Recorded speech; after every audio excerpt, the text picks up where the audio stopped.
Je voudrais aussi parler de Neptune, qui a un rôle important dans le Poisson et qui peut brouiller un petit peu les cartes et les pistes. C'est un petit peu la tendance neptunienne, l'écueil neptunien.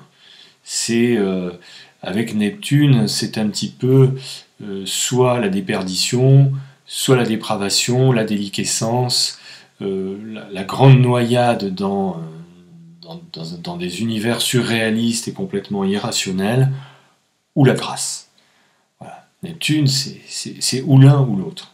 Ça peut être parfois les deux d'ailleurs. On peut en passer par une étape de grand flou, de grande dépravation, avant d'atteindre un état de grâce. C'est possible.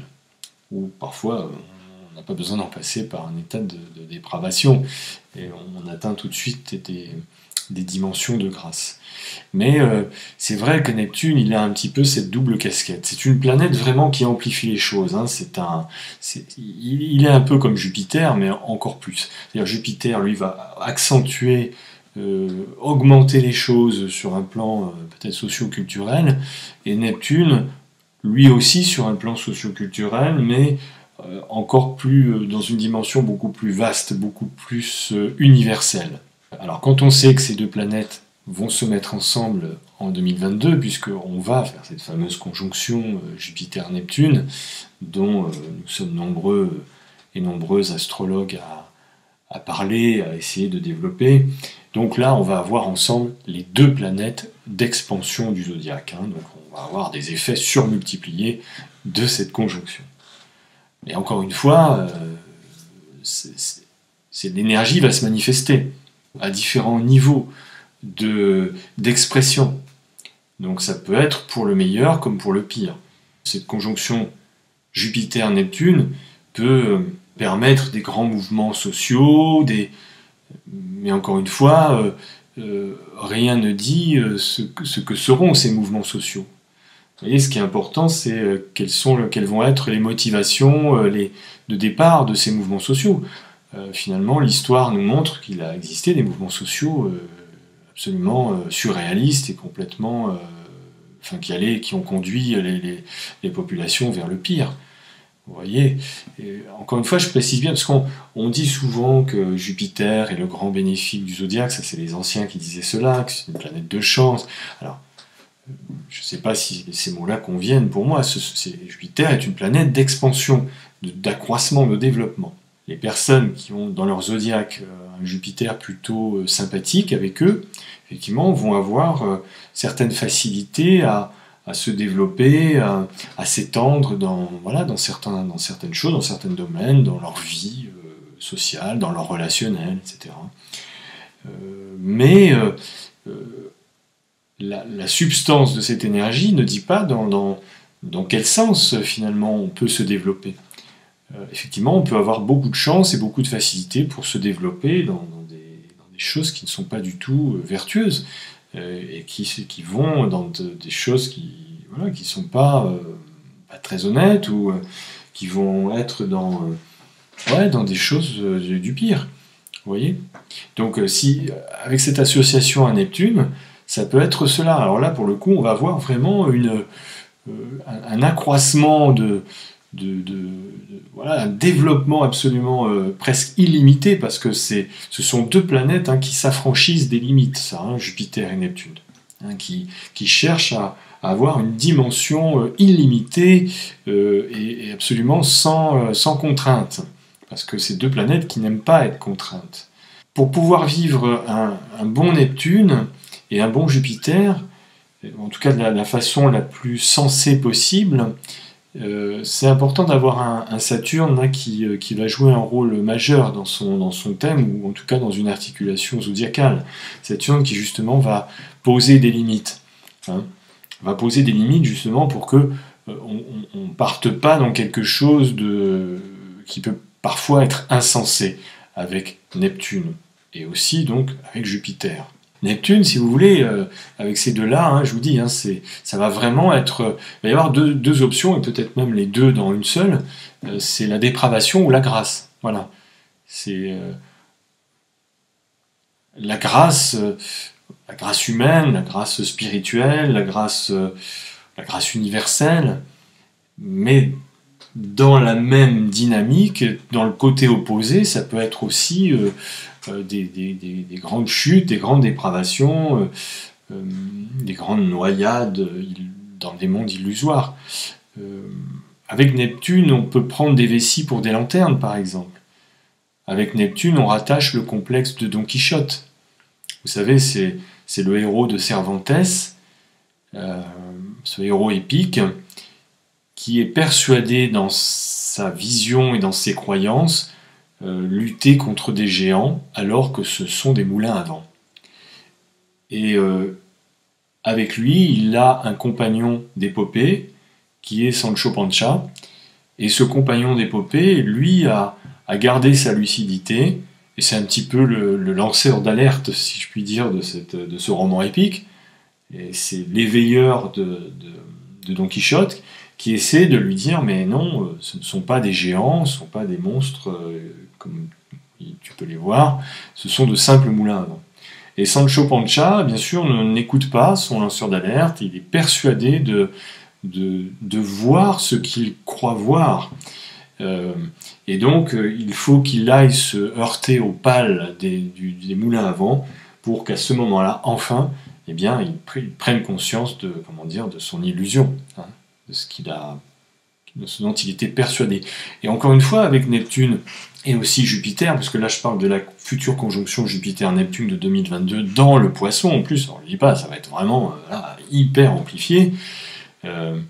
Eh bien, il y a une forme de naïveté, c'est-à-dire que cette croyance, si vous voulez, c'est pas forcément une croyance malhonnête, c'est-à-dire un refus de voir. Alors, pour certaines personnes, ça peut être le cas, mais en tout cas, c'est pas la nature de cette conjonction.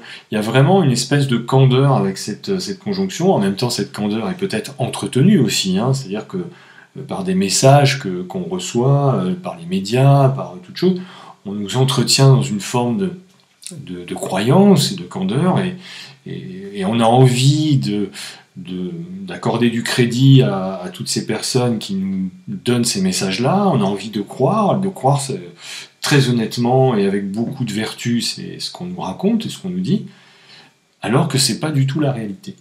Hein, ça, c'est vraiment...